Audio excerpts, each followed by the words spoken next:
প্রিয় বন্ধুরা, জান্নাতে কি সন্তান জন্মাবে? জান্নাতীরা কিভাবে হুরদের সাথে সহবাস করবে? প্রথম উত্তর হলো জান্নাতে সন্তান জন্মাবে। যদি আপনি চান তাহলে আপনি সন্তান নিতে পারবেন। আর সন্তানের বয়স হবে 33, আর আপনার বয়সও হবে 33। এখানে একটা প্রশ্ন থেকেই যায়, জান্নাতে যদি বীর্য নির্গত না হয় তাহলে সন্তান হবে কিভাবে? এর উত্তর শুনে আপনিও অবাক হয়ে যাবেন। তার আগে কিছু বিস্ময়কর ঘটনা ঘটবে জান্নাতের বাজারে। সেই ঘটনা সম্পর্কে আজ আমরা জানাবো এবং তারপর জান্নাতে হুরদের সাথে সহবাস, সন্তান লাভ কিভাবে হবে সেই সম্পর্কে জানাবো। তাই ভিডিওটি একটু ধৈর্য ধরে শুনুন, তাহলে অনেক কিছু অজানা বিষয়ে জানতে পারবেন। তাবেই হজরত সাইদ ইবনে মুসাইব রাদিয়াল্লাহু আনহু থেকে বর্ণিত যে একদিন বাজারে হজরত আবু হুরায়রা রাদিয়াল্লাহু আনহুর সাথে তার দেখা হয়। তখন হজরত আবু হুরায়রা রাদিয়াল্লাহু আনহু বললেন, আমি আল্লাহর কাছে প্রার্থনা করি যে আজকে যেমন মদিনার বাজারে আমাদের দুজনের দেখা হয়েছিল, তেমনি আল্লাহ চাহে তো জান্নাতের বাজারে আমাদের দুজনের দেখা করাবেন। তখন সাইদ ইবনে মুসাইব রাদিয়াল্লাহু তাআলা আনহু জিজ্ঞেস করলেন, জান্নাতেও কি বাজার থাকবে? তখন আবু হুরায়রা রাদিয়াল্লাহু আনহু বললেন, হ্যাঁ, আল্লাহর রাসূল সাল্লাল্লাহু আলাইহি ওয়াসাল্লাম আমাকে বলেছেন যে যখন জান্নাতি লোকেরা জান্নাতে প্রবেশ করবে তারা তাদের আমল ও শ্রেষ্ঠত্ব অনুযায়ী জান্নাতে বসবাস করবে। যার আমল যত উন্নত হবে জান্নাতে তার মর্যাদা তত উচ্চতর হবে ও তত উন্নত বাসস্থান ও গন্তব্যে বসবাস করবেন। তারপর শুক্রবারের দিনগুলোতে তারা সকলেই সেই দিন তাদের রবের সামনে যাবে, যেদিন আল্লাহ তাআলা তাদের সামনে নিজের আরশ প্রকাশ করবেন। জান্নাতবাসীদের দেখা দেওয়ার জন্য জান্নাতের এক বাগানে তিনি উপস্থিত হবেন। এই বাগানে অনেকগুলো মিম্বার থাকবে। নূরের মিম্বার, হীরা জহরতের মিম্বার, সোনা ও রূপার মিম্বার থাকবে। অর্থাৎ জান্নাতীদের মধ্যে যার যতটুকু মর্যাদা থাকবে সেই অনুযায়ী ওই সকল মিম্বারে তারা আরোহণ করবেন। তাদের মধ্যে যে কম মর্যাদার সে কস্তুরী কর্পূরের মিম্বারের উপর বসবে, কিন্তু তারা এটা বুঝতে পারবে না যে মেম্বারে বসা লোকেরা তাদের চেয়ে উচ্চ মর্যাদার। আবু হুরায়রা রাদিয়াল্লাহু আনহু জিজ্ঞেস করলেন, হে আল্লাহর রাসূল, আমরা কি সেদিন আমাদের রবকে দেখতে পাবো? তিনি বললেন, হ্যাঁ, অবশ্যই। দিনের বেলায় সূর্য এবং পূর্ণিমার রাতে চাঁদ দেখতে তোমার কি কোনো অসুবিধা হয়? জান্নাতীরা আল্লাহ তাআলাকে ঠিক সেইভাবে দেখতে পাবে। সেই সাক্ষাতে এমন কেউ থাকবে না যার সাথে আমাদের প্রভু সমস্ত পর্দা তুলে সরাসরি কথা না বলবেন। মহান আল্লাহ তাআলা উপস্থিত লোকেদের একজনকে সম্বোধন করবেন, হে অমুকের পুত্র অমুক, তোমার কি সেই দিনের কথা মনে আছে যেদিন তুমি এটা করেছিলে এবং বলেছিলে? এই প্রশ্ন শুনে সেই বান্দা তার অপরাধ স্বীকার করবে এবং তখন সেই ব্যক্তি বলবে, হে আমার প্রভু, আপনি কি সেই পাপের জন্য আমাকে ক্ষমা করে দেননি? আল্লাহ তাআলা বলবেন, নিশ্চয় আমি তোমার সেসব গুনাহ মাফ করে দিয়েছি এবং তার ক্ষমার ফলস্বরূপ আজ তুমি এই পর্যায়ে পৌঁছেছ। এরপরে হঠাৎ একখণ্ড মেঘ এসে তাদেরকে ঢেকে দেবে এবং এমন সুগন্ধে ভরিয়ে দেবে যা আগে কখনো পাওয়া যায়নি। তখন আমাদের রব বলবেন যে এই দিকে, এই জিনিসের দিকে আসো যা আমি তোমার মহত্বের জন্য যা প্রস্তুত করেছি, সেদিকে আসো এবং তোমার পছন্দ এবং ইচ্ছা অনুসারে যা চাও তা গ্রহণ করো। হজরত মুহাম্মদ সাল্লাল্লাহু আলাইহি ওয়াসাল্লাম বলেন, জান্নাতের লোকেরা সেই বাজারে পৌঁছাবে যেখানে ফেরেশতারা ঘিরে রাখবে। এই বাজারে এমন কিছু থাকবে যা কোনো চোখ দেখেনি, কোনো কান শোনেনি এবং কোনো হৃদয় কল্পনাও করেনি। যদিও এই বাজারে ক্রয় বিক্রয়ের মতো কোনো ব্যবসা থাকবে না এবং সমস্ত জান্নাতীরা একে অপরের সাথে মিলিত হবে। সেই বাজারে আমাদের যা যা ইচ্ছা তা আমাদেরকে দেওয়া হবে।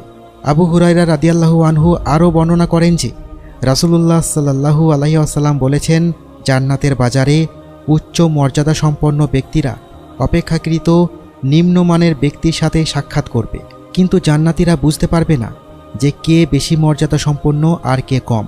কেউ কাউকে তুচ্ছ ও অপমানিত বলে মনে করবে না। এটা এই জন্য হবে যে জান্নাতীদের মধ্যে কারো অন্তরে অহংকার থাকবে না। তখন নবী করিম সাল্লাল্লাহু আলাইহি ওয়াসাল্লাম বললেন, এরপর আমরা সবাই দ্রুত আমাদের প্রাসাদ ও বাড়িতে ফিরে যাব এবং সেখানে আমাদের স্ত্রীরা আমাদের সাথে দেখা করবেন, মারহাবা এবং খোশামদেদ বলে আমাদেরকে স্বাগত জানাবেন। প্রত্যেক স্ত্রী তার স্বামীকে বলবে, আপনি আমাদের ছেড়ে যাওয়ার সময় যে সৌন্দর্য ছিল, এই সময় আপনার সৌন্দর্য তার চেয়েও বেড়ে গেছে।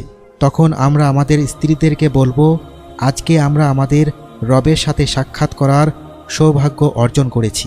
ইসলামিক কিতাবসমূহে উল্লেখ আছে যে একজন নেককার মহিলা যদি সে বিবাহিত হয় তবে জান্নাতে সে তার নিজের স্বামীর সাথেই থাকবে এবং তার স্বামীর সাথে থাকা হুরদের নেতা হবেন এবং আল্লাহ এই মহিলাকে তাদের সকলের মধ্যে সবচেয়ে সুন্দর করে দিবেন। তারা একে অপরকে প্রচণ্ড ভালোবাসবে।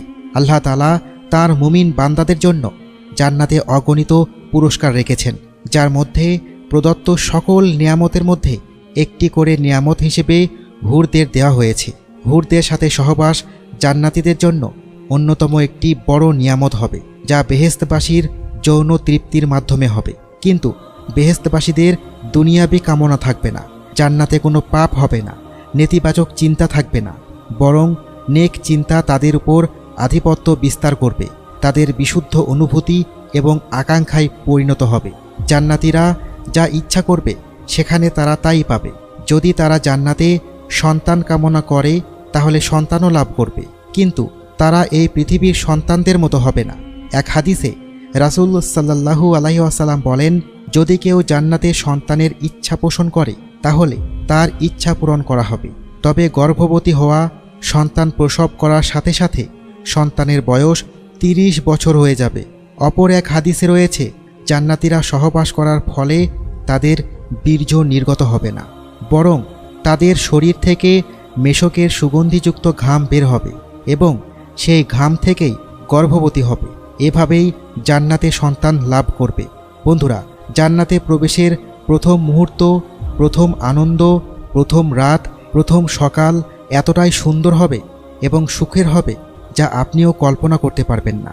শুধু ভাবুন, ফলে ভরা বাগান, যেখানে ঝর্ণা ও দুধের নহর প্রবাহিত হবে, যার গাছের ফল আপনা আপনি আপনার মুখে পৌঁছে যাবে, যা দিনে একবার খাবে তা আবার খাওয়ার সুযোগ হবে না।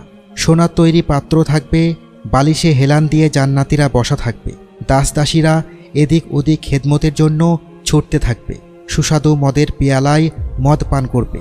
সেই মদ পবিত্র হবে এবং তাতে কোনো নেশা থাকবে না। যখন জান্নাতীরা জান্নাতে প্রবেশ করবে চারিদিক থেকে শান্তির ডাক আসবে। জান্নাতের প্রথম মুহূর্ত, প্রথম আনন্দ জান্নাতীদের হতবাক করে দেবে। নিজের চোখকে বিশ্বাস করতে পারবে না। তারা অবাক হয়ে বলবে, আল্লাহ, এ কেমন জায়গা! এত সুন্দরও কি ধরনী হতে পারে?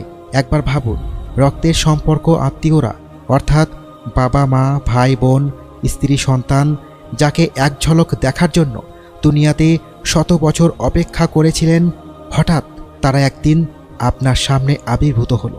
তখন আপনার খুশির সীমা থাকবে না। অনুভব করুন, যখন আপনার সামনে সব ধরনের খাবার রাখা থাকবে আর আপনি সবার সাথে খেতে বসবেন। খাবারের প্রতিটি লোকমা অসাধারণ হবে।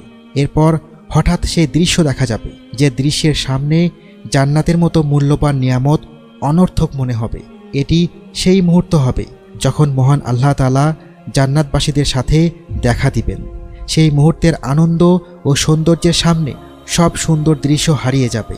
আল্লাহ তাআলা আমাদের প্রত্যেক ঈমানদারকে কবুল করুন এবং আল্লাহ যেন কোনো ঈমানদারকে এই দৃশ্য থেকে বঞ্চিত না করেন।